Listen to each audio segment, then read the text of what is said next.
Beni dünyanın her bir yerinden izleyen vatanımın güzel ve değerli insanlarını saygı ve sevgiyle selamlıyorum. Selamun aleyküm değerli dostlar, kanalıma hoş geldiniz. Bugün yine gurbetçilerimizi yakından ilgilendiren, gerçekten insanın içini sızlatan, düşündüren çok üzücü bir olaydan bahsedeceğim. Ne yazık ki bir miras kavgası koskoca bir aileyi paramparça etti.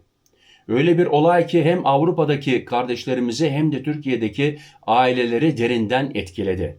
Bu olay Hollanda'da yaşayan bir gurbetçimizin Türkiye'ye gelmesiyle başlıyor ve maalesef Aksaray sokaklarında kanlı bir şekilde sona eriyor. Değerli dostlar, Hollanda'da yaşayan 74 yaşındaki Şammaz Yalvaç Türkiye'ye geliyor. Sebebi ise aile içindeki miras paylaşımı meselesini konuşmak. Hepimizin bildiği gibi gurbetçilerimiz yıllarca çalışıyor, uğraşıyor, para kazanıyor, yatırımlar yapıyor. Yıllarca Avrupa'da birikim yapan birçok vatandaşımız Türkiye'de ev, arsa, tarla, dükkan gibi yatırımlar yapıyor. İşte bu ailede de böyle bir durum varmış. Abisi 58 yaşındaki Zeki Yalvaç ile mal paylaşımı konusunda uzun zamandır bir anlaşmazlık yaşadıkları söyleniyor. Aile yakınlarına göre her şey konuşarak çözülür diye düşünülmüş ama maalesef öyle olmamış. İki kardeş Aksaray'da buluşuyorlar. Başlangıçta bir konuşma, bir hesaplaşma, bir yüzleşme olarak başlayan görüşme çok kısa sürede şiddetli bir tartışmaya dönüşüyor. Herhalde bu kardeşler ikisi de hırslı bir şekilde oraya gittiler değerli dostlarım. İddialara göre iki kardeş arasında yıllardır birikmiş kırgınlıklar, artık neler olduğu detaylı bilmiyoruz ama yakında hepsi piyasaya çıkar bütün bilgiler. Yanlış anlaşılmalar ve paylaşım konusundaki ciddi anlaşmazlıklar varmış. Bu defa tartışma kontrolden çıkmış. Tanıkların ifadelerine göre ortam bir anda gerilmiş, bağırıyorlar, yükseliyorlar. Hakaretler havada uçuyor ve bir noktada iş tamamen kopuyor. Ve ne yazık ki dostlar, tartışma sırasında Hollanda'dan gelen şahıs yanında taşıdığı silahı çıkarıyor. Kimsenin beklemediği, kimsenin tasavvur bile etmediği o korkunç an gerçekleşiyor. Öz kardeşine ateş ediyor. Değerli izleyiciler, kafamın köşesinde devamlı dolaşıyor. Onun için bekliyorum. Bu adam 74 yaşında. Kurşunlar Zeki Yalvaç'a isabet ediyor ve adamcağız sokak ortasında kanlar içinde yere düşüyor. Etrafta bir anda panik başlıyor. İnsanlar koşuyor, bağırıyor, ambulans çağrılıyor. Ağır yaralı olarak hastaneye kaldırılan Zeki Yalvaç tüm müdahalelere rağmen kurtarılamıyor ve hayatını kaybediyor.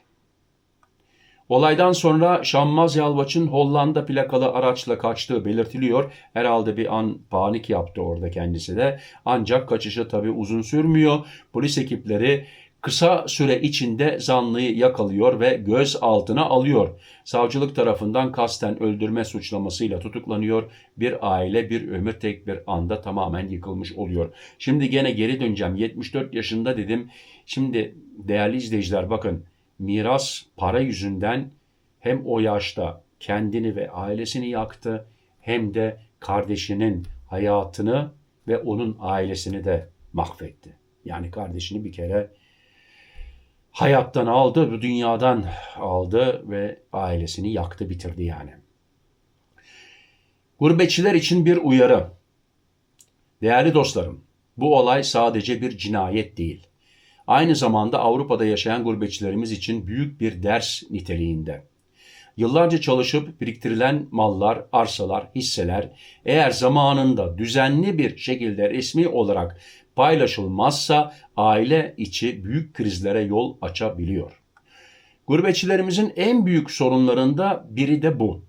Ben yokken Türkiye'de işler nasıl yürür? Avrupa'da yaşayan milyonlarca vatandaşımızın Türkiye'de mal varlığı var. Ama çoğu resmi paylaşım yapmamış, çoğu sözle anlaşmış ama dostlar söz uçar, yazı kalır. Bu olay bize şunu gösteriyor. Aile içinde mal meselesi mutlaka resmiyete dökülmeli. Miras hukuku doğru şekilde yapılmalı Aksi halde yılların emeği birikimi aileyi dağıtan büyük kavgaların sebebi olabiliyor. Şimdi komşuların ve aile yakınlarının açıklamaları. Olay sonrası konuşan bazı görgü tanıkları şunları söylüyor. Aralarında uzun süredir gerginlik vardı. Bu iş bu noktaya gelir diye hiç düşünmezdik. Hollanda'dan bunun için geldiğini duyduk ama bu kadarını kimse beklemiyordu. Yani ortamda bir kırgınlık varmış çoktan beri. Aile yakınları ise tamamen yıkılmış durumda. Hem öldürülen kardeşin ailesi hem de katil olan kardeşin ailesi, iki taraf büyük bir travma yaşıyor. Bu olay bir tek kişiyi değil koskoca iki aileyi mahvetti. Şimdi gurbetçilere tavsiyeler. Bu noktada biraz daha tavsiyeler vermek istiyorum değerli dostlarım. Miras paylaşımı için mutlaka noter ve avukat yoluna başvurun. 1. Nasıl olsa kardeşiz, aile içidir demeyin. 2. Gurbetçiler için Türkiye'de mal yönetimi sistemli olmalı. 3. Tapu ve veraset işlemleri zamanında yapılmalı. 4. Unutmayın ki Avrupa'da yıllarca emeğinizle kazandığınız birikimleriniz yanlış yönetilirse aileleri dağıtabilir. Evet değerli izleyiciler, değerli dostlar, bugün yine hepimizin içini yakan bir haber paylaştık. Maalesef. Hollanda'dan gelen bir gurbetçinin miras yüzünden öz kardeşini öldürmesi, öz kardeşini gerçekten insanı derinden sarsıyor. Allah kimseyi böyle bir imtihanla sınamasın. Allah kimseyi kardeşiyle düşman etmesin. Allah ailelerimize huzur, kardeşlik, birlik ve bereket versin. Ben bu konuyla ilgili düşüncelerinizi yorumlara bekliyorum değerli izleyiciler. Tabii ki ben şimdi takipte kalacağım. Bununla ilgili yeni haberler gelirse, yeni haber gelse de adamcağız işte ölmüş gitmiş ve şimdi de onu dile getirmek istiyorum. Allah rahmet eylesin değerli izleyiciler ve geriye kalanlara Allah sabır versin. Başları sağ olsun diyorum. Sizler bana bu konuyla ilgili düşüncelerinizi tabii ki yorumlara yazabilirsiniz. Sizlerin de başınıza böyle şeyler geldi mi? Aile arasında tabii ki başka bir isimle de yorum yapabilirsiniz. İstemiyorsanız isminizi öğrenmemizi başka bir isimle de yorumlarda yazabilirsiniz. Videoyu beğenmeyi, kanalıma abone olmayı ve bildirimleri açmayı unutmayın değerli izleyiciler.